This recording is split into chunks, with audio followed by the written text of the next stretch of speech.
तो मैंने बताया कि यहाँ पे कॉम्प्लेक्स कंपाउंड क्या होता है कि ऐसे मॉलिक्यूलर कंपाउंड, ऐसे एडिशनल कंपाउंड जो सॉलिड स्टेट में तो स्टेबल होते हैं, लेकिन अगर उनको वाटर में भी डिजॉल्व करोगे तो क्या होंगे, वो कंप्लीटली अपने कॉन्स्टिट्यूएंट साइन में ब्रेक डाउन नहीं होंगे, ठीक है।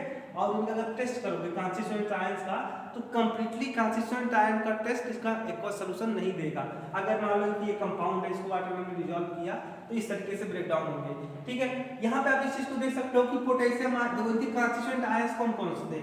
आपका पोटेशियम आयन था, फेरस आयन था और साइनाइड आयन था। इन्हीं तीनों आयनों से मिलकर के कंपाउंड बना था। इनके कॉन्स्टिट्यूएंट आयंस तो इसलिए क्या हो गए, ये सारे आयंस क्या हो गया इनके लिए, कॉन्स्टिट्यूएंट आयन हो गए इस कंपाउंड के लिए। अगर इनको वाटर में डिसॉल्व करोगे तो पोटेशियम आयन तो आपको मिल जाएगा, ये तो सेपरेट हो गया है। लेकिन आप इस चीज को देखोगे कि फेरस आयन और साइनाइड आयन यहाँ पे आपको अलग अलग नहीं मिले, ठीक है, दोनों इकट्ठे हैं, ठीक है। एक फेरस आयन जो है फ्री नहीं है, क्या नहीं है, फ्री नहीं है। फ्री नहीं है तो मतलब ये साइनाइड के साथ में बॉन्ड बना के रखा हुआ है, ठीक है, इसलिए फेरस आयन फ्री नहीं है। अगर आप फेरस आयन का टेस्ट करते हो तो इसका जो एक्वा सोल्यूशन होगा फेरस आयन का टेस्ट नहीं देगा, क्योंकि ये फ्री नहीं है, और ना तो साइनाइड आयन का टेस्ट देगा क्योंकि ये भी फ्री नहीं है, ठीक है। तो इस तरीके से आप देख सकते हो कि अगर वाटर में हमने डिसॉल्व किया तो कंप्लीटली अपने कॉन्स्टिट्यूएंट आयन में ब्रेक डाउन नहीं हुई। कंप्लीटली तब माना जाता कि जब यह फेरस आयन में भी टूट जाता, ठीक है, और साइनाइड आयन में इस तरीके से आप ब्रेक डाउन हो जाता, अलग अलग हो जाते हैं, ठीक है, तो इसको मानते हैं कि क्या हो गया, कंप्लीटली ब्रेक डाउन हो गया, यानी इसे कॉन्स्टिट्यूएंट आयंस में अपने कॉन्स्टिट्यूएंट आयंस में कंप्लीटली ब्रेक डाउन होगा। अगर नहीं हुआ, ठीक है, तो अगर नहीं हुआ तो हम क्या मानेंगे कि यहाँ पे ये कंप्लीटली कॉन्स्टिट्यूएंट आयंस में ब्रेक डाउन नहीं हुआ, इसलिए इसको क्या मानेंगे, कॉम्प्लेक्स कंपाउंड, क्योंकि डिफिनीशन कहीं कहता है, डिफिनीशन कहता है कि ऐसे एडिशनल कंपाउंड जो आप वाटर में डिसॉल्व करने पर क्या होते हैं कि कंप्लीटली कॉन्स्टिट्यूएंट आयन में ब्रेक डाउन नहीं होते हैं, ठीक है, और इनका जो कॉन्स्टिट्यूएंट आयंस का जो टेस्ट है ना वो नहीं देगा। क्यों नहीं देगा, क्योंकि फ्री है ही नहीं है। अगर इसका आयरन का टेस्ट करोगे फेरस आयन का तो नहीं मिलेगा, साइनाइड आयन का टेस्ट करोगे तो नहीं मिलेगा। हाँ, बना है अलग बात है, देखो इसको देना चाहिए था, जैसे इन्हीं तीनों आयन से मिलकर के बना था एक कंपाउंड, तो इनका टेस्ट इसको, इस कंपाउंड को इन तीनों का टेस्ट देना चाहिए था, क्योंकि इसके कॉन्स्टिट्यूएंट्स आयन है। लेकिन थोड़ा सा दिक्कत क्या हो गया यहाँ पे कि ये कंपाउंड कुछ अलग टाइप का है, ठीक है, इसलिए क्या हुआ कि ये कंप्लीटली ब्रेक डाउन नहीं हुआ। और जब हमने टेस्ट किया तो पाया कि इतना तो इसमें ऐसा जब फेरस आयन का टेस्ट नहीं देगा तो लोग क्या सोचेंगे, लोग यही सोचेंगे कि इसमें फेरस आयन प्रेजेंट नहीं है, और सब साइनाइड आयन का भी टेस्ट नहीं दिया तो इसके मतलब ये भी हुआ कि साइनाइड आयन प्रेजेंट नहीं है। तो यहाँ पे थोड़ा सा दिक्कत हो जाता है कि इसे कॉन्स्टिट्यूएंट आयंस में इसको ब्रेक डाउन हो जाना चाहिए था और इसको टेस्ट देना चाहिए था अपने कॉन्स्टिट्यूएंट आयन का कंप्लीटली, लेकिन ऐसा नहीं हुआ। तो यही तो हम नए कंपाउंड के बारे में पढ़ रहे हैं, ठीक है, नए कंपाउंड हमको जब चीज़ें हमारे सामने नई नई चीज़ें आ रही है तो हम उसके बारे में फिर जांच पड़ताल करेंगे, इन्वेस्टिगेशन करेंगे, देखेंगे क्या इसके पीछे क्या रीजन है, ये अपने कॉन्स्टिट्यूएंट आयंस में क्यों नहीं ब्रेक डाउन हुआ। तो इतनी सी बात समझ में आ गई कि अगर एडिशनल मतलब जो कॉम्प्लेक्स कंपाउंड होते हैं अपने कॉन्स्टिट्यूएंट्स आयन में ब्रेक डाउन नहीं होते हैं, ठीक है, ये सारी चीजें। और मैं ये भी बताया कि देखो अगर फेरस सल्फेट में अमोनिया डिसॉल्व करोगे तो इस तरीके का कंपाउंड बनेगा, और ये भी कंपाउंड क्या होगा आपका, कहलाएगा कॉम्प्लेक्स कंपाउंड, क्योंकि उसको वाटर में अगर डिसॉल्व करोगे तो इस तरीके से ब्रेक डाउन हो जाएगा, ठीक है। तो आपने क्या देखा, इसको कॉपर आयन का भी टेस्ट देना चाहिए था लेकिन नहीं दिया, क्योंकि ये ब्रेक डाउन होगा, कंप्लीटली ब्रेक डाउन होगा। सल्फेट आयन का आपको टेस्ट मिल जाएगा, ठीक है, लेकिन इसका नहीं मिलेगा। तो अगर नहीं मिलेगा तो ये कंपाउंड क्या कहलाएगा आपका, कॉम्प्लेक्स कंपाउंड। तो एग्जांपल की तो बात ही छोड़ दीजिए, क्योंकि एग्जांपल हम जब इस चैप्टर ही पढ़ रहे हैं तो एग्जांपल तो बहुत सारे हमारे पास होंगे, ठीक है, धीरे धीरे करके सारी चीजें पढ़ेंगे। तो नोट करो इसको, आपके पास 1 मिनट का समय है।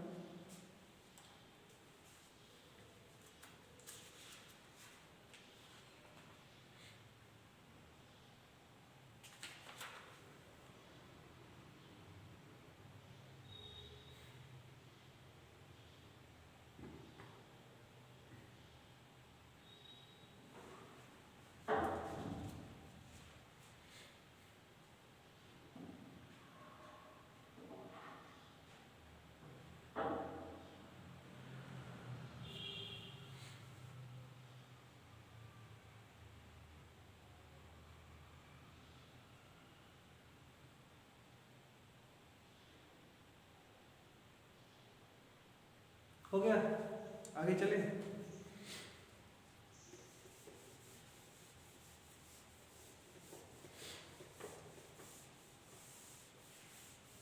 I hope you understand very well. So आगे चलते हैं। तो हमने अभी पढ़ा कॉम्प्लेक्स कंपाउंड क्या होता है, ठीक है, एक रफली आइडिया हमने अभी लिया, अभी तो बहुत सारी चीजें इसके बारे में पढ़ने वाले हैं। तो अगर मैं बात करूं यहाँ पे, देखो अभी आप देख रहे थे कि जब आप कॉम्प्लेक्स कंपाउंड को डिजॉल्व कर रहे थे वाटर में, तो उसका कुछ हिस्सा जो था, ठीक है, वो डिजॉल्व नहीं हो रहा था, मतलब डिसोसिएट अपनी कॉन्स्टिट्यूएंट लाइन में नहीं हो रहा था। उस चीज के बारे में थोड़ा सा देखते हैं कि the part of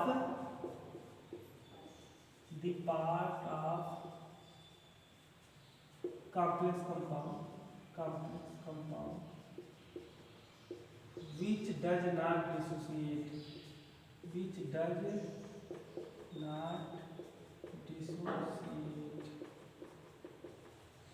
and retain their identity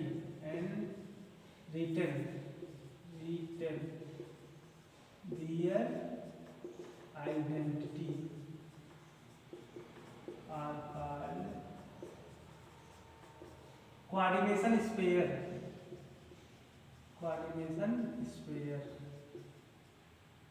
are complex ion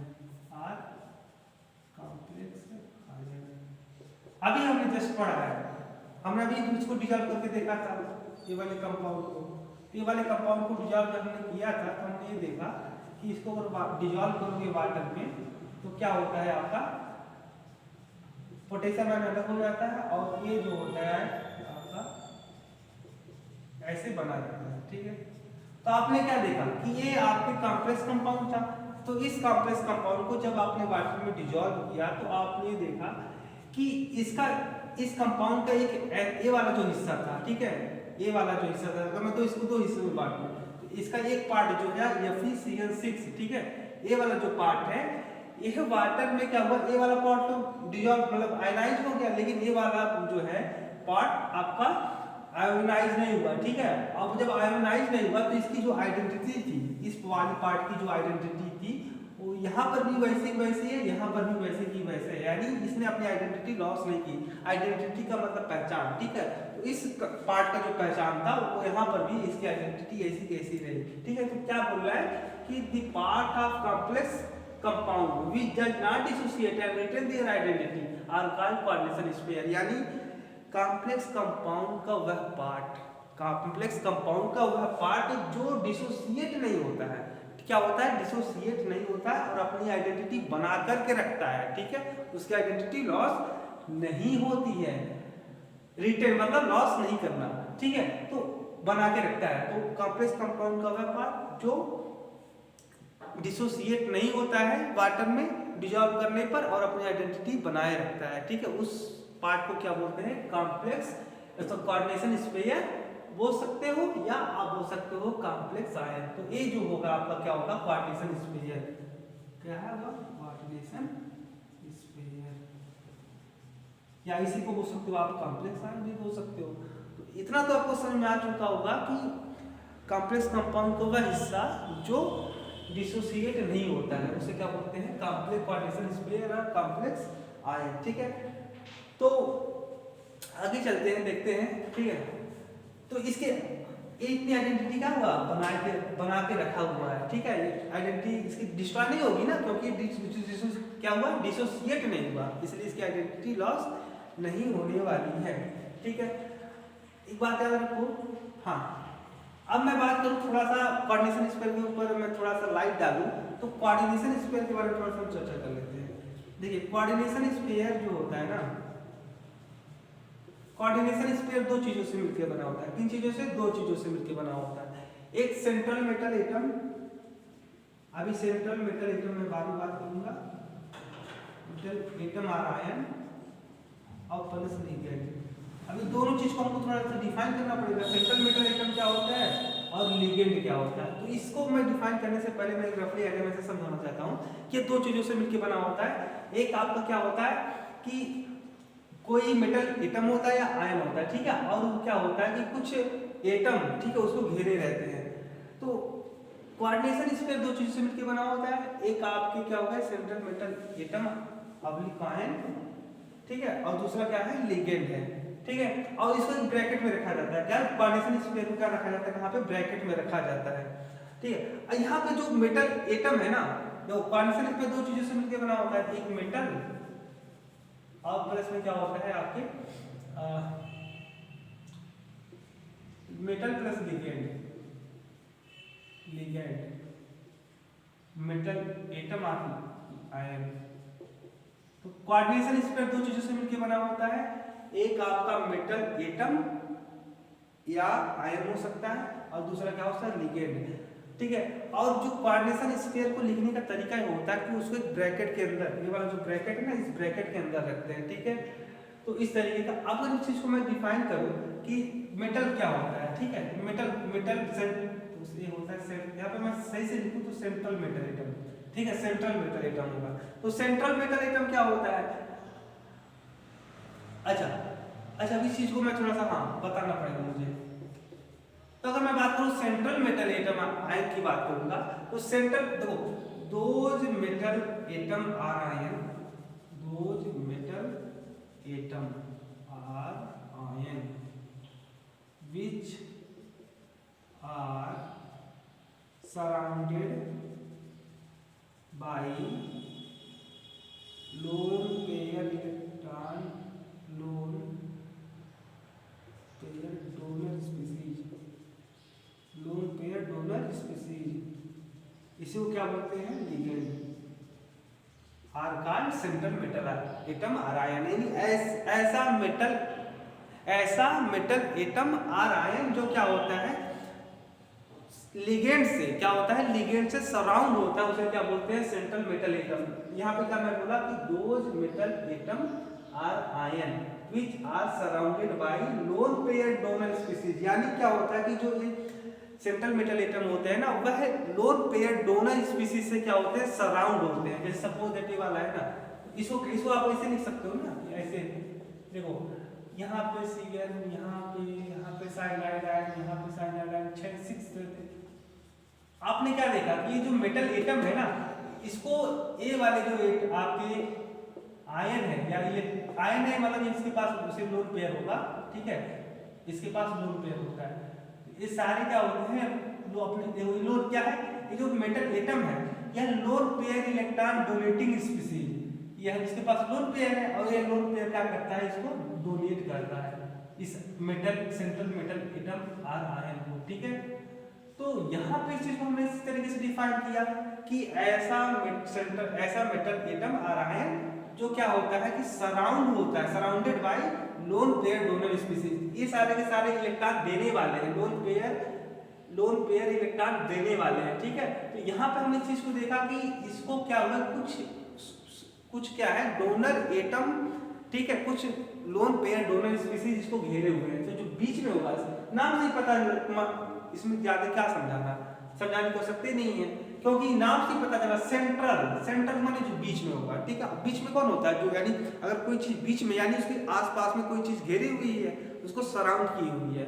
तो ऐसा मेटल एटम आर आयन इस कोऑर्डिनेशन स्फीयर का वह हिस्सा जो किसी electron lone pair electron donor species से सराउंड होता है, उसे क्या बोलते हैं सेंट्रल मेटल एटम। तो ये इसके लिए क्या हो गया, ये यहाँ पे इस सेंट्रल मेटल एटम हो गया। और मैं लिगेंड को डिफाइन करूंगा, तो लिगेंड को किस तरीके से डिफाइन करूंगा, मैंने भी लिख चुके, लिखो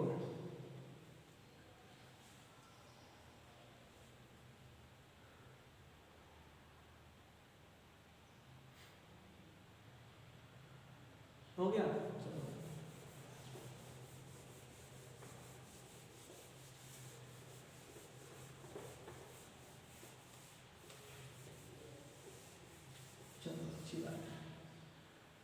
अगर मैं लिगेंड को यहीं पे डिफाइन करूंगा, अभी मैं central metal atom or ion को डिफाइन कर चुका हूं। मैंने बताया कि ऐसा आयन या ऐसा एटम जो लोन पेयर डोनर स्पीसीज से क्या होता है सराउंड होता है, उसे क्या बोलते हैं central metal atom or ion. अब नाम से ही पता चल रहा है सेंट्रल मेटल एटम, यानी जो सेंटर में होगा, ठीक है, वो क्या कहलाएगा आपका सेंट्रल मेटल एटम कहलाएगा। तो ऐसे आयंस होते हैं जो उसको क्या करते हैं, लिगेंड घेरे हुए। तो लिगेंड को मैं थोड़ा सा डिफाइन कर देता हूँ। तो मैं लिगेंड की अगर बात करूँगा तो लिगेंड क्या होता है, those atom or ion, those atom are ion which has lone pair and donate its lone pair to central metal atom or ऐसा एटम या ऐसा आयन, ऐसा मेटल, ऐसा एटम या ऐसा आयन जो क्या करता है, विच हैज लोन पेयर, जिसके पास क्या होता है, ऐसा एटम या ऐसा आयन जिसके पास में क्या होता है, लोन पेयर होता है। लोन पेयर आप समझते हो, लोन पेयर को आप अच्छी तरीके से समझते हो, केमिकल बॉन्डिंग में आप पढ़ चुके हो कि जो आप किसी भी एटम का जब इलेक्ट्रॉनिक कन्फिग्रेशन करते हो तो वहां पे आप वैलेंस इलेक्ट्रॉन की बात करते हो। क्या बात करते हो, वैलेंस इलेक्ट्रॉन। तो वैलेंस इलेक्ट्रॉन क्या होता है, आपको पता है कि वैलेंस सेल में प्रेजेंट जो इलेक्ट्रॉन होते हैं उसे क्या बोलते हैं, वैलेंस इलेक्ट्रॉन। तो वैलेंस इलेक्ट्रॉन ही बॉन्डिंग में पार्टिसिपेट करता है। तो कुछ इलेक्ट्रॉन बॉन्डिंग बनाने में पार्टिसिपेट करते हैं और कुछ नहीं करते हैं। तो जो इलेक्ट्रॉन बॉन्डिंग बनाने में पार्टिसिपेट करते हैं उसे क्या बोलते हैं, बॉन्डिंग इलेक्ट्रॉन पेयर। क्या बोलते हैं, बॉन्डिंग इलेक्ट्रॉन। और जो नहीं करते हैं, जो बॉन्डिंग बनाने में पार्टिसिपेट नहीं करते हैं उसे क्या बोलते हैं, नॉन बॉन्डिंग इलेक्ट्रॉन। और नॉन बॉन्डिंग इलेक्ट्रॉन दो टाइप के होते हैं, non bonding electron, non bonding electron. Non bonding मतलब जो इलेक्ट्रॉन जो वैलेंस इलेक्ट्रॉन बॉन्डिंग बनाने में पार्टिसिपेट नहीं करते हैं उसे क्या बोलते हैं, नॉन बॉन्डिंग इलेक्ट्रॉन। और नॉन बॉन्डिंग इलेक्ट्रॉन का अगर एक पेयर ले लोगे, क्या लोगे, pair, the pair of non-bonding electron are called lone pair। यानी अगर पेयर ले लो क्या लोगे, पेयर, ठीक है, उनका एक जोड़ा बना लोगे। जो नॉन बॉन्डिंग इलेक्ट्रॉन है उनको दो इलेक्ट्रॉन को एक पेयर बना लोगे, उनको एक साथ में ले लोगे तो क्या बोलेंगे उसे, नॉन बॉन्डिंग। इसी में NH3 है, NH3 में देखो, NH3 दो चीजों से मिलकर बना है, एक नाइट्रोजन एक हाइड्रोजन, ठीक है। तो इसके पास कितने थे वैलेंस शेल में, इसके 5 इलेक्ट्रॉन थे। 5 में से क्या हुआ कि एक इलेक्ट्रॉन है, ठीक है, इसके साथ बॉन्ड बना लिया, एक वाला इसके साथ बना दिया और एक इसके साथ बना लिया, बाकी दो इलेक्ट्रॉन इसके पास बच गए। ये वैलेंस ही इलेक्ट्रॉन तो थे ना, वैलेंस ही इलेक्ट्रॉन थे, लेकिन बॉन्डिंग नहीं बना पाए, ये पार्टिसिपेट नहीं कर पाए बॉन्ड बनाने में। तो अगर इनका एक पेयर ले लोगे, पेयर मतलब इनको जोड़ा ले लोगे, ठीक है, इनके जोड़े को क्या बोलते हैं, ऐसे नॉन बॉन्डिंग इलेक्ट्रॉन जो ऐसे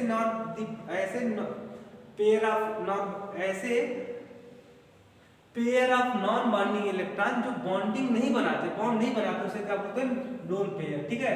तो ये क्या हमारे लिए क्या होगा, लोन पेयर होगा, क्योंकि इसने बॉन्ड बनाने में पार्टिसिपेट नहीं किया है, ठीक है। और लोन पेयर, पेयर मतलब जोड़ा, और लोन पेयर का मतलब जो बॉन्ड नहीं बनाते हैं, ठीक है। तो इस चीज को तो हमने वहां पे बहुत अच्छे तरीके से पढ़ा है। तो आगे चलते हैं, तो देखते हैं क्या कहता है कि ऐसे एटम या ऐसे आयन जो जिनके पास क्या होता है, लोन पेयर होता है। क्या होता है, लोन पेयर, ठीक है। और लोन पेयर तो होगा, ठीक है, लोन पेयर है ऐसे एटम या ऐसा आयन जिनके पास क्या होता है, लोन पेयर होता है। लेकिन लोन पेयर रहने से काम नहीं चलेगा, ऐसा नहीं है कि उसके पास लोन पेयर है कोई दिक्कत नहीं है, लेकिन वो किसी को दे ही नहीं, जो सेंट्रल मेटल एटम या आयन है उसको दे ही नहीं, तो फिर उस लोन पेयर का मतलब क्या है, कोई मतलब नहीं है यहाँ पे, ठीक है। तो उसको क्या करना पड़ेगा, दोज एटम या ion which has lone pair, जिसके पास क्या होता है, लोन पेयर होता है। लोन पेयर होने के बाद क्या करता है कि डोनेट इट्स लोन पेयर, और अपना लोन पेयर क्या करता है, डोनेट कर देता है, दे देता है, किसको, donate central metal atom or ion को। वही वाली बात हो गई, यहाँ पे हो गया कि मैं बता रहा था कि अगर मैं साइनाइड आयन की बात करूँगा तो साइनाइड आयन का स्ट्रक्चर इस तरीके से आप जानते हो, ठीक है, ठीक है। ये है आपका साइनाइड आयन, ठीक है। ऐसे में ऊपर ऐसे पूरे ऊपर लगा दूंगा, कोई दिक्कत नहीं। वैसे कार्बन के ऊपर ही नेगेटिव चार्ज होता है, कोई दिक्कत नहीं है, मैं ऐसे लिख दूंगा। इसके मतलब कि दो स्टाइल इलेक्ट्रॉन, मतलब इलेक्ट्रॉन तो दो ही है इसके पास। देखो अब ये है लोन पेयर, अब इसके पास लोन पेयर, ठीक है। अब मैं इसको ऐसे लिख दूं, ठीक है,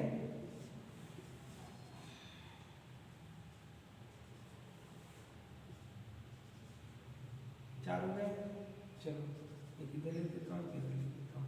इसके पास में क्या है, कार्बन के पास में जो साइनाइड आयन है ना, इसमें जो एक पार्ट कार्बन वाला एटम है, इस कार्बन एटम के पास लोन पेयर है, और ये क्या करेगा, इसके पास लोन पेयर तो है और प्लस में क्या कर रहा है, इसको डोनेट कर रहा है, अपना लोन पेयर क्या कर रहा है, इसको दे रहा है सेंट्रल मेटल एटम को। तो ये हमारा क्या होगा, साइनाइड आयन क्या होगा, साइनाइड आयन हमारे लिए क्या होगा, लिगेंड का काम करेगा। तो लिगेंड का मतलब समझ गया, लिगेंड का मतलब हो गया कि ऐसा एटम या आयन जो अपना लोन पेयर इलेक्ट्रॉन देता है सेंट्रल मेटल एटम आयन को। तो ये सारी चीजें हो गई। अब मैं बात कर रहा था कोऑर्डिनेशन स्फीयर पे, मैं दोबारा आता हूँ कोऑर्डिनेशन स्फीयर। ठीक है, कोऑर्डिनेशन स्फीयर में अब चीजों को मैं थोड़ा सा आप आसानी से समझ सकते हो। देखो आप जाने कोऑर्डिनेशन स्फीयर दो चीजों से मिलकर बना होता है, एक मेटल एटम आर आयन को आयन से और दूसरा लिगेंड से। ठीक है, तो यहाँ पे एक मेटल होता है, यहाँ पे कोऑर्डिनेशन स्फीयर दो चीजों से मिलकर बना होता है, एक मेटल एटम आर आयन और दूसरा क्या होता है, लिगेंड होता है। अब इस चीज को आप देख सकते हो कि देखो coordination sphere are composed by two partner. ठीक है, क्या होगा, टू स्पीसीज। कौन कौन सी स्पीसीज, एक स्पीसीज आपका है मेटल एटम आ रहा है ना, दूसरा क्या है, लिगेंड है। तो यहाँ पे अब कोऑर्डिनेशन स्फीयर को हम ब्रैकेट में लिखते हैं। तो इस चीज को आप देख सकते हो कि देखो ये क्या कर रहा है, देखो जो सेंट्रल मेटल एटम आयन है या क्या कर रहा है, इलेक्ट्रॉन पेयर को कोई दे रहा है और इसको क्या कर रहा है, एक्सेप्ट कर रहा है। यानी यहाँ पे जो central metal atom or ion है वह इलेक्ट्रॉन पेयर को एक्सेप्ट कर रहा है। क्या कर रहा है, एक्सेप्ट कर रहा है, क्योंकि इसमें इलेक्ट्रॉन की भाई रिक्वायरमेंट होगी तब एक्सेप्ट कर रहा होगा, नहीं तो क्यों एक्सेप्ट करता। जाहिर सी बात, अगर एक्सेप्ट कर रहा है तो इसको क्या है, इसको रिक्वायरमेंट होगी, ठीक है, इलेक्ट्रॉन की, तब वो एक्सेप्ट कर रहा है। अगर इस चीज को आप ये देखोगे कि आप क्या पढ़े हो, एसिड बेस वाला चैप्टर तो पढ़े हो, एसिड बेस में क्या बताया गया है, एसिड बेस में बताया गया कि ऐसा species, those species which accept lone pair, which accept lone pair are called Lewis acid। क्या, लुईस एसिड। तो ये हमारा जो सेंट्रल मेटल एटम है यह कैसा काम करेगा, लुईस एसिड की तरह काम करेगा। अगर और ऐसा स्पीसीज जो lone pair lone pair electron donate करता है, यानी ऐसा स्पीसीज जो इलेक्ट्रॉन लोन पेयर क्या करता है, डोनेट करता है, उसे क्या बोलते हैं, लुईस बेस। ठीक है, देखो लुईस एसिड यानी ये इलेक्ट्रॉन एक्सेप्ट करता है और ये क्या करता है, लिगेंड क्या करता है, इलेक्ट्रॉन को देता है, इसलिए इसका नाम पड़ा क्या है, ये कैसा काम करेगा, लिगेंड काम करेगा लुईस बेस की तरह, और जो आपका सेंट्रल मेटल एटम होगा किस तरह के काम करेगा, लुईस एसिड की तरह काम करने वाला है। ठीक है, क्योंकि ये अगर मैं बात करूं, देखो इसके पास क्या साइनाइड का स्ट्रक्चर आप फिर से कर देखो। ठीक है, तो इसके पास नेगेटिव चार्ज है, नेगेटिव चार्ज का मतलब है इलेक्ट्रॉन को देना है। वैसे भी उसके पास लोन पेयर है, तो खाली कार्बन के ऊपर लोन पेयर थे, दो इलेक्ट्रॉन कार्बन के पास में दो नॉन बॉन्डिंग इलेक्ट्रॉन थे, तो इसे बचे थे।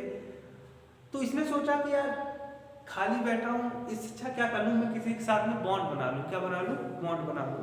और जब बॉन्ड बनता है तो आप जानते हो क्या होती है, एनर्जी रिलीज होती है। क्या होती है, एनर्जी रिलीज होती है। तो एनर्जी जब किसी की रिलीज होती है तो उसकी पोटेंशियल एनर्जी क्या होती है, कम हो जाती है। जैसे मेरे अंदर से एनर्जी निकल जाए तो मेरी पोटेंशियल एनर्जी क्या होगी, कम हो जाएगी।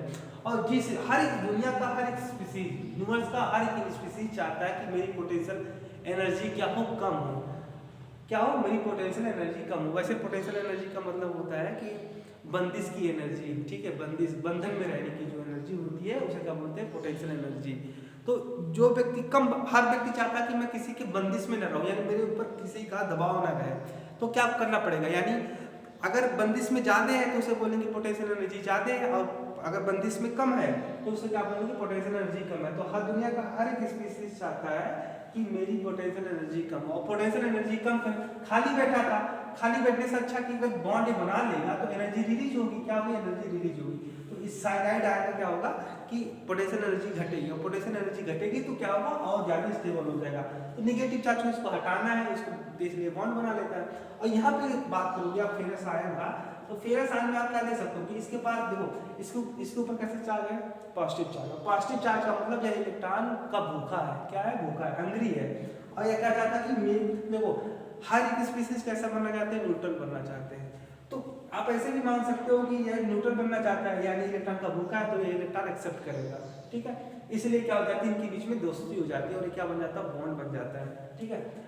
तो इस चीज को आपने समझ गए कि आप सेंट्रल मेटल एटम क्या होता है और लिगेंड क्या होता है, ठीक है। अब मैं बात करूं in coordination sphere,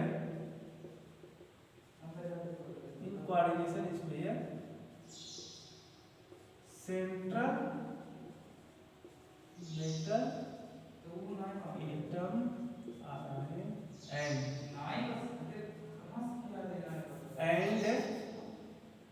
ligand bind together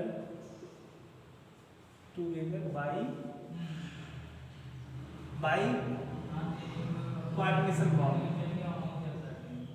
by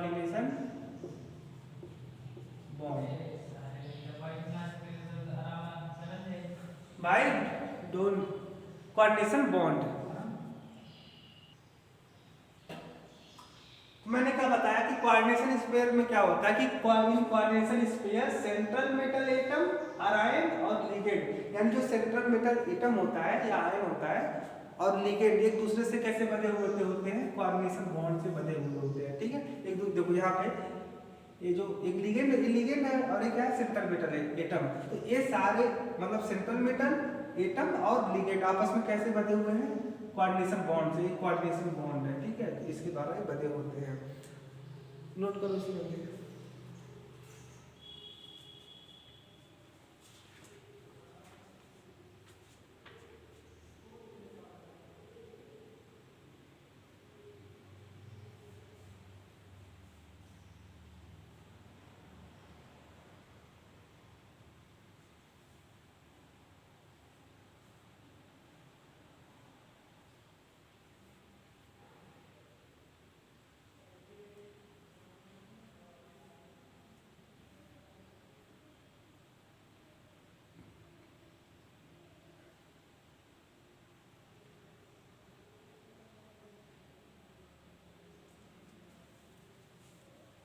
आगे चलते हैं।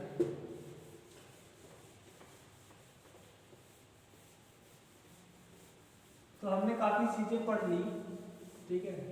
तो लिगेंड बहुत ज्यादा इंपॉर्टेंट है। लिगेंड के बारे में मैंने बता भी दिया कि ऐसे एटम और आयन जिनके पास में क्या होता है, लोन पेयर होता है, ठीक है। और लोन पेयर को क्या करते हैं, डोनेट कर देते हैं सेंट्रल मेटल एटम को, ठीक है, सेंट्रल मेटल एटम को। तो जो सेंट्रल मेटल एटम होता है वो लुईस एसिड की तरह काम करता है और जो आपका लिगेंड होता है वो लुईस बेस की तरह काम करता है। ये सारी चीजें हमने पढ़ लिया।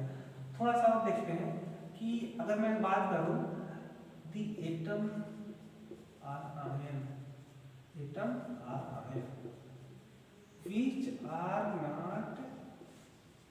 which are not part of coordination sphere।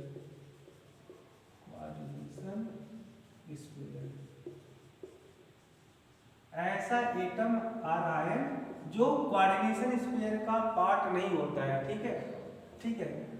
आर्काइड counter ion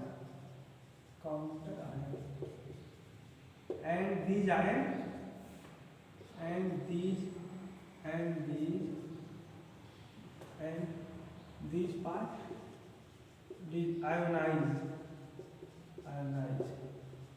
ionized हो जाता है, ठीक है, अनरिजॉल्विंग वाटर।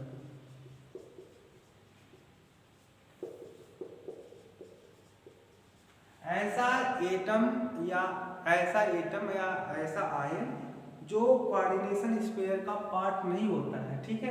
यानी जो कोऑर्डिनेशन स्फीयर का पार्ट नहीं होता है, यदि कोऑर्डिनेशन स्फीयर का पार्ट नहीं है, यानी उनको कोऑर्डिनेशन स्फीयर के बाहर रखा जाएगा। क्या रखा, बाहर रखा जाएगा, ठीक है। द एटम और ion which are not part of coordination sphere are written outside the coordination sphere के बाहर लिखे जाते हैं और उनको क्या बोलते हैं, काउंटर आयन बोलते हैं, ठीक है।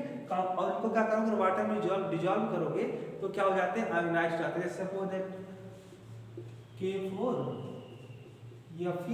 Fe(Cl)6, ठीक है।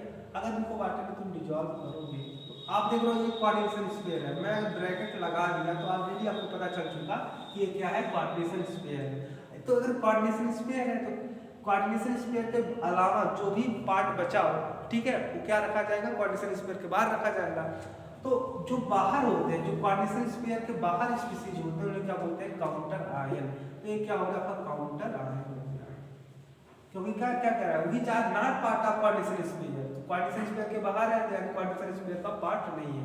और इसे वाटर में डिजॉल्व करोगे तो ये जो होते हैं काउंटर आयन होते हैं, क्या हो जाते हैं, आयोनाइज होते हैं। देखो यहाँ पे आयोनाइज हो गया, ठीक है।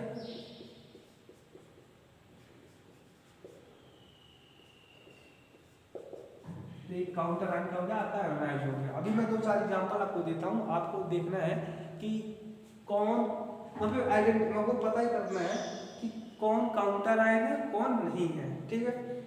तो अगर मैं एग्जांपल दूं, ठीक है, तो हमारा क्या क्या एग्जांपल बन सकता है, इसके बारे में थोड़ा सा देखते हैं हम। जैसे मान लो कि हमारे पास क्या है,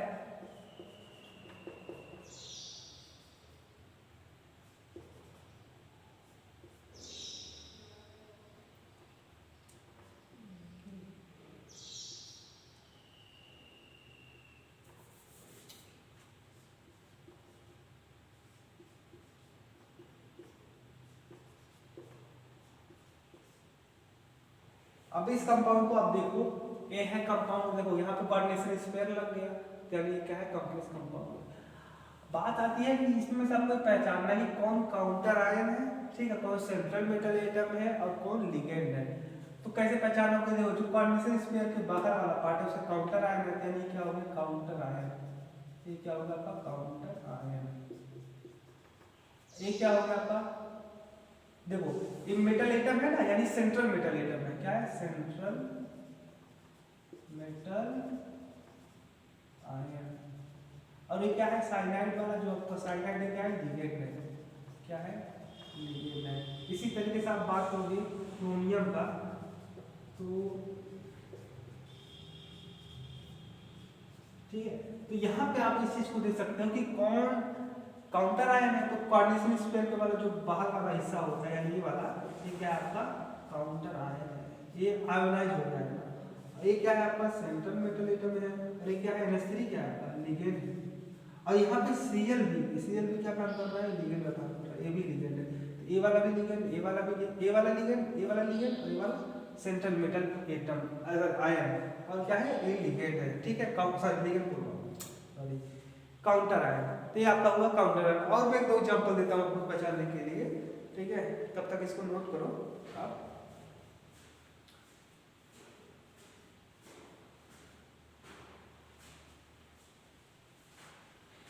हाँ, आपके पास मान लो कि कोई कॉम्प्लेक्स कंपाउंड है NiCO4, ठीक है। तो इस कॉम्प्लेक्स कंपाउंड में आपको पहचानना है कि कौन आपका मतलब क्या होगा, यहाँ पे काउंटर आयन कोई होगा कि नहीं होगा। तो यहाँ पे काउंटर आयन कोई भी नहीं होगा, क्यों, क्योंकि यहाँ पे आप देख सकते हो कि आप उसको वाटर में डिजॉल्व करोगे तो मतलब क्या होगा, ये डिसोसिएट नहीं होगा। ये तो प्रॉपर्टी होती है कॉम्प्लेक्स कंपाउंड की। तो यहाँ पे ये जो आपका मेटल है, ये क्या है, सेंट्रल मेटल एटम है, सेंट्रल मेटल एटम है। और CO क्या है, यहाँ पे लिगेंड है, लिगेंड, ठीक है। और यहाँ पे काउंटर आयन नहीं है, क्योंकि ये कोऑर्डिनेशन के बाहर कुछ भी नहीं है, ठीक है। कोऑर्डिनेशन, यहाँ पे कोऑर्डिनेशन देखो ये है ना, एक स्पेशल टाइप का कंपाउंड है, इसे बोलते हैं कार्बोनिल कंपाउंड। और इसको कोऑर्डिनेशन इस पर हम लोग नहीं लिखते हैं, जनरली ऐसे लिखते हैं, क्योंकि न्यूट्रल होते हैं, न्यूट्रल होते हैं, ठीक है। तो यहाँ पे काउंटर आयन नहीं है, ठीक है, यहाँ पे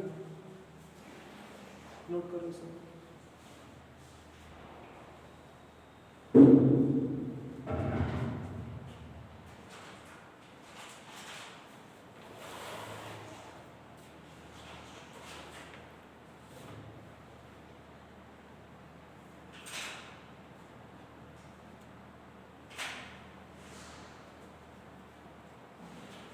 हो गया।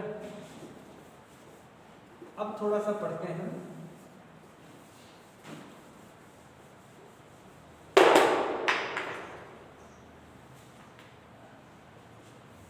Classification of ligand, classification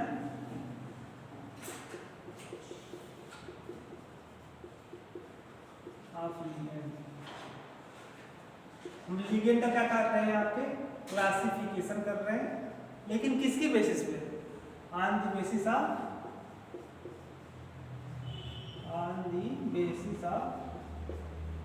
charge on ligand, charge on ligand. Ligand के ऊपर कैसा चार्ज है इसके बेसिस पे हम लिगेंड का क्लासिफिकेशन कर रहे हैं। अगर मैं इस बात पे क्लासिफिकेशन करूंगा कि लिगेंड के ऊपर कैसा चार्ज है, तो लिगेंड 3 कैटेगरी में डिवाइड किए जा सकते हैं। कौन कौन से, एक आपका हो गया न्यूट्रल लिगेंड, क्या न्यूट्रल लिगेंड। दूसरा आपका हो सकता है कैटायनिक लिगेंड, कैटायनिक लिगेंड। और तीसरा क्या होता है, एनायनिक लिगेंड, एनायनिक लिगेंड। अगर मैं एनायनिक लिगेंड की बात करूंगा तो ऐसा लिगेंड, एनायनिक लिगेंड मतलब ऐसा लिगेंड जिसके ऊपर कैसा चार्ज होता है, एनायनिक से नाम से पता चल रहा है नेगेटिव चार्ज होता है। कैसा होता है, ऐसा लिगेंड जिसके ऊपर कैसा चार्ज होता है, नेगेटिव चार्ज। जैसे आप ले सकते हो ये देख लो, chloride ion, bromide ion, iodide ion, chloride ion, cyanide ion, ठीक है। साइनाइड आयन हो गया आपका, सल्फेट आयन हो गया आपका, इसके ऊपर भी नेगेटिव चार्ज होता है। सल्फाइड आयन हो गया आपका, हाइड्रोक्साइड आयन हो गया, ऑक्साइड आयन हो गया। ऐसे बहुत सारे एग्जाम्पल आपके बन सकते हैं। जैसे आपके नाइट्राइड आयन हो गया, नाइट्राइट आयन हो गया, नाइट्राइड आयन हो गया, ETC। ऐसे बहुत सारे एग्जाम्पल आपके बन सकते हैं। इन सारे लिगेंड के ऊपर ध्यान से देखो, इसके ऊपर निगेटिव, सबके ऊपर जितने भी लिगेंड है सबके ऊपर कैसा है, निगेटिव चार्ज है। इसलिए कि सर कैसे क्या बोलेंगे, एनायनिक लिगेंड। और अगर हम न्यूट्रल लिगेंड की बात करोगे तो ऐसा लिगेंड जिसके ऊपर कोई चार्ज नहीं होता, यानी क्या होता है, ऐसा लिगेंड जो न्यूट्रल होता है, जिसके ऊपर कोई चार्ज नहीं होता है। अगर एग्जाम्पल आप देखना चाहते हो तो कौन कौन से एग्जाम्पल, जैसे आपको H2O हो गया, इसके पास लोन पेयर तो है, देगा भी, लेकिन क्या है इसके ऊपर निगेटिव चार्ज, मतलब कोई भी चार्ज नहीं है, कोई भी चार्ज नहीं है। अमोनिया हो गया आपका, ठीक है, अमोनिया हो गया आपका। एल्कोहल भी काम कर सकता है, ठीक है, एल्कोहल भी लिगेंड का काम कर सकता है और उसके ऊपर कोई भी चार्ज नहीं होगा। आप और भी सारे बहुत सारे एग्जाम्पल आप ले सकते हो। कार्बन मोनोऑक्साइड ले लो, देखो ये क्या है आपका न्यूट्रल लिगेंड है, इसके ऊपर कोई भी चार्ज नहीं है, ETC। ऐसे बहुत सारे आपके लिगेंड हो सकते हैं जो न्यूट्रल हो सकते हैं, ठीक है। कैसे हो सकते हैं, न्यूट्रल हो सकते हैं। अब कैटायनिक की बात करोगे तो कैटायनिक लिगेंड बहुत रेयर होता है, ठीक है, जल्दी पाए नहीं जाते, एक का दुक्का एग्जाम्पल इसका, ठीक है। और कैटायनिक लिगेंड रेयर होते हैं, ठीक है। कैटायनिक लिगेंड में आपका नाइट्रोसिल आयन हो सकता है, क्या हो सकता है, नाइट्रोसिल आयन। इसमें नाइट्रोजन के पास लोन पेयर होता है, ये अपना लोन पेयर देता है और इसके ऊपर कैसा चार्ज है, पॉजिटिव चार्ज है, इसलिए क्या बोल रहा है, कैटायनिक लिगेंड। बाकी आपके बहुत रेयर होते हैं, एक दो एग्जाम्पल ऐसे हैं बस। तो इस चीज़ को आप थोड़ा सा नोट डाउन कर सकते हो।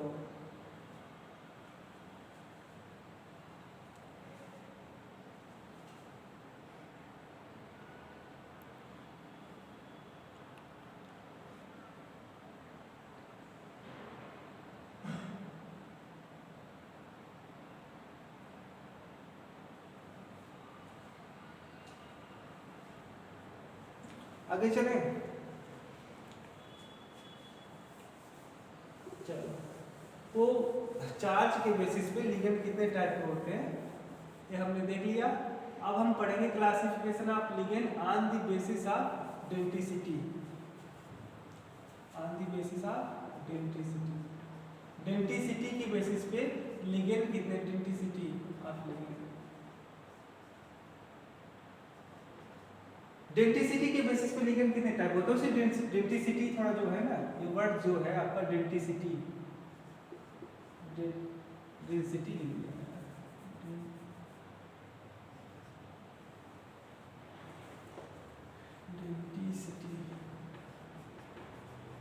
डेंटिसिटी, ठीक है, on the basis of denticity, sorry यहाँ पे सी रहेगा, डेंटिसिटी। तो डेंटिसिटी जो यहाँ पे है, डेंटिसिटी, देखो डेंटिसिटी जो वर्ड आया है ना, कहाँ से आया, डेंटिस से आया, क्या, डेंटेड का मतलब होता है, देखो डेंटिसिटी वर्ड कहाँ से आया है, तो डेंटेड से। डेंटेड का मतलब होता है टूथ, टूथ मतलब, टूथ का मतलब होता है आपका दांत, क्या होते हैं, दांत, ठीक है, टूथ का मतलब दांत, या डेंटिस्ट, इसी को आप क्या बोलते हो, डेंटिस्ट। तो डेंटेड का मतलब होता है टूथ, टूथ का मतलब होता है दांत, आपके जो दांत होते हैं ना उसी को बोलते हैं टूथ बोलते हैं। तो आप इस चीज को ऐसा क्या कर सकते हो कि जैसे देखो, हाँ, बात यह है कि मैं यहाँ पे डिफाइन कर रहा था डेंटिसिटी। तो डेंटिसिटी मैंने बताया कि जो डेंटिसिटी वर्ड है कहाँ से आया है, डेंटिस से आया, जिसका मतलब होता है टूथ। जैसे जिस प्रकार से आपके जो दांत होते हैं, आपकी जो जीभ होती है, जीभ को क्या किए होते हैं, सराउंड किए होते हैं, जो आपके दांत होते हैं, कि मान लो आपका जीभ है, वैसे मुझे फिगर का नहीं बनाना है, तो यहाँ पे जो है आपके, यहाँ पे आपके जो माउथ में जो आपके दांत होंगे ना, इसको क्या होंगे, सराउंड किए होंगे। वैसे ही क्या होता है कि यहाँ पे कि वैसे ही डेंटिसिटी का मतलब हो गया कि आपके जो लिगेंड होते हैं ना, वैसे ही जिस प्रकार से आपके दांत आपके जीभ को सराउंड किए होते हैं, वैसे ही लिगेंड क्या करते हैं, आपके सेंट्रल मेटल एटम को सराउंड किए रहते हैं, ठीक है। तो डेंटिसिटी मतलब जैसे दांत जो होते हैं ना, मतलब यहाँ पे डेंटिसिटी का मतलब आप इसमें दूसरा भी एग्जाम्पल बता दूंगा। तो जिस तरीके से आपके दांत आपके जीभ को सराउंड किए रहते हैं, वैसे ही लिगेंड क्या होते हैं कि आपके लिगेंड को सराउंड किए होते हैं। तो मतलब क्या हुआ यहाँ पे कहने का मतलब है कि डेंटिसिटी का मतलब हो गया कि जितनी तरफ से, यानी जितने डोनर एटम से कोई लिगेंड कितने डोनर एटम से सेंट्रल मेटल एटम को सराउंड किया हुआ है, उस नंबर ऑफ डोनर एटम को उस लिगेंड के लिए क्या कहलाएगा, डेंटिसिटी कहलाएगा। तो मैं यहाँ पे चीजें थोड़ा सा बता देता हूँ। तो कहता है कि the number of donor atom, number of donor atom of ligand which donate its lone pair, ठीक है। कह रहा कि number of donor atom, ligand के अंदर जो डोनर एटम प्रेजेंट होते हैं ना, वह कितने डोनर एटम क्या कर रहे हैं, सेंट्रल मेटल एटम को डोनेट कर रहे हैं। सपोज दैट कि मैं मान ले रहा हूँ कि हमारे पास क्या है कि मान लो हाइड्रोक्साइड आयन है, क्या हाइड्रोक्साइड आयन, हाइड्रोक्साइड आयन में जानते हो उसके पास 6 इलेक्ट्रॉन है, ठीक है, 6 इलेक्ट्रॉन है, इसमें नेगेटिव चार्ज होता है इस तरीके से। तो मान लो यहाँ पे कोई मेटल एटम है, हमारे पास मेटल एटम है, ठीक है। तो अगर यह अपना लोन पेयर क्या करता है, इस मेटल एटम को डोनेट करता है, ठीक है, क्या करता है, डोनेट करता है, तो इसकी डेंसिटी कितनी होगी, क्या कर रहा है, नंबर ऑफ डोनर एटम। याद रखना है आपको, बहुत लोग कंफ्यूज हो जाते हैं कि डिफिनीशन ये है कि नंबर ऑफ डोनर एटम क्या होना चाहिए, नंबर ऑफ, आपको क्या काउंट करना है, नंबर ऑफ डोनर एटम, ना कि ये काउंट करना है कि कितने डेटिव बॉन्ड बने, यानी कोऑर्डिनेशन। बहुत लोग तो काउंट कर लेते हैं कि जितने कोई लिगेंड सेंट्रल मेटल एटम के साथ जितना कोऑर्डिनेशन बॉन्ड बनाता है, वह उस लिगेंड की डेंसिटी कहलाती है। ये बात बिल्कुल गलत है, ठीक है। उसका सही मीनिंग इस तरीके से है कि नंबर ऑफ डोनर एटम, ठीक है, विच डोनेट इस लोन पेयर, ठीक है। तो जितने डोनर एटम कोई लिगेंड यूज करता है देने के लिए, अपना लोन पेयर एटम देने के लिए लिगेंड तो सेंट्रल मेटल एटम को, वह डोनर एटम क्या कहलाता है, उतने नंबर ऑफ डोनर एटम क्या कहलाता है, उस लिगेंड की डेंसिटी कहलाती है। तो इसकी डेंसिटी मान सपोज है एक इलेक्ट्रॉन पेयर ये दिया, अपना एक पहला इलेक्ट्रॉन पेयर इस मेटल एटम को दे दिया, अब मान लो दूसरा भी दे दिया, सपोज ऐसा हो गया कि दूसरा भी लोन पेयर या लिगेंड अपना लोन पेयर इस मेटल एटम को दे देता है। तो इसकी डेंसिटी जो होगी आपकी, डेंसिटी दो नहीं होगी, ऐसा महसूस नहीं ना कि दो इसकी डेंसिटी से हुई कि आपने कोऑर्डिनेशन बॉन्ड को काउंट किया 1 2 और आपने बता दिया डेंसिटी तो 2 नहीं होगी, इसकी डेंसिटी कितनी होगी 1, डेंसिटी कितनी होगी डेंसिटी 1। क्यों 1 इसलिए होगा क्योंकि यहाँ पे कितने डोनर एटम है, केवल ऑक्सीजन वाला ही डोनर एटम है ना, और उसके अलावा कोई और डोनर एटम है नहीं, तो इसकी डेंसिटी क्या होगी 1, क्योंकि एक ही डोनर एटम यहाँ पे है। ठीक है, भले ही वो 2 लोन पेयर थे 4 थे उससे मतलब नहीं है, अगर डोनर एटम एक ही आपका केवल अकेले है, ठीक है, एक ही डोनर साइड से डोनेट हो रहा है लोन पेयर, तो वह क्या कहलाएगा, आपकी डेंसिटी आपकी केवल 1 हो जाएगी। ठीक है, ऐसे मान लो कि हमारे पास ऐसे कोई, ये मान लो हमारे पास कोई लिगेंड है, ठीक है, NH2 और NH2, अब यहाँ पे कोई मेटल एटम है, तो अगर नाइट्रोजन ये वाला भी नाइट्रोजन देगा और ये वाला भी नाइट्रोजन देगा, क्योंकि इसके पास में लोन पेयर है दोनों पास में, तो ऐसा मत सोचना कि इसके पास डोनर एटम कितने होंगे, देखो एक डोनर एटम है, एक डोनर एटम, तो इसकी डेंसिटी 2 होगी। ऐसा मत सोचना कि दोनों तो नाइट्रोजन ही है तो डिफरेंट तो है नहीं, तो आप नाइट्रोजन दोनों को एक ही काउंट करो, नहीं, कितने डोनर साइट है, कितने डोनर साइट है, एक डोनर साइट इधर से है, एक डोनर साइट इधर से है, तो मतलब नंबर ऑफ डोनर एटम। ठीक है, तो जो मैं कहना चाहता हूँ चीज़ को आप समझ सकते हो। तो अगर मैं बात करूँ डेंसिटी के बेसिस पे, तो डेंसिटी के बेसिस पे आपके लिगेंड कई कैटेगरी में डिवाइड होते हैं। आपका एक होता है मोनोडेंटेड, दूसरा बाइडेंटेड, और तीसरा ट्राइडेंटेड, चौथा टेट्राडेंटेड, पांचवा पेंटाडेंटेड, छठवां आपका हेक्साडेंटेड, ठीक है, और 6 से ज्यादा अगर हो गए, वैसे बहुत रेयर है कि 6 से ज्यादा कोई लिगेंड डेंसिटी शो करे, तो उसको अगर उससे ज्यादा हुए तो फिर आप पॉलीडेंटेड बोल सकते हो। ठीक है, कोई दिक्कत नहीं है। तो मोनोडेंटेड में क्या होता है, ऐसा लिगेंड है ना, ऐसा लिगेंड जिसमें कितने डोनर एटम होते हैं, अगर मोनोडेंटेड आपको कोई बोल रहा है तो नाम से ही पता चल रहा है, मोनो मतलब 1, यानी इसके अंदर कितने डोनर एटम होंगे 1, अगर 1 डोनर एटम होंगे, ठीक है, 1 डोनर साइड से इलेक्ट्रॉन का या इलेक्ट्रॉन को डोनेट करता है कोई लिगेंड, तो क्या बोलते हैं उसे मोनोडेंटेड। अगर 2 डोनर साइड से कोई लिगेंड डोनेट करता है, ठीक है, तो उसे क्या बोलेंगे बाइडेंटेड। 3 डोनर साइड से अगर कोई लिगेंड डोनेट करता है तो ट्राइडेंटेड। टेट्रा का मतलब 4 डोनर साइड से अगर कोई डोनेट करता है, और पेंटा मतलब 5 डोनर साइड से कोई लिगेंड डोनेट करता है अपना लोन पेयर तो पेंटाडेंटेड, और हेक्सा मतलब 6 डोनर साइड से अगर कोई डोनेट करता है अपना लोन पेयर तो उसे क्या बोलेंगे हेक्साडेंटेड। नाम से ही पता चल रहा, बाई मतलब 2, ट्राई मतलब 3, टेट्रा मतलब 4, पेंटा मतलब 5 और हेक्सा मतलब 6। ठीक है, तो बाकी चीज़ें हम बाद में पढ़ लेंगे, यहाँ तक की चीज़ें आगे फिर अपने नेक्स्ट लेक्चर में इसको हम कंटिन्यू करेंगे। बाकी आज के लिए इतना ही, थैंक यू।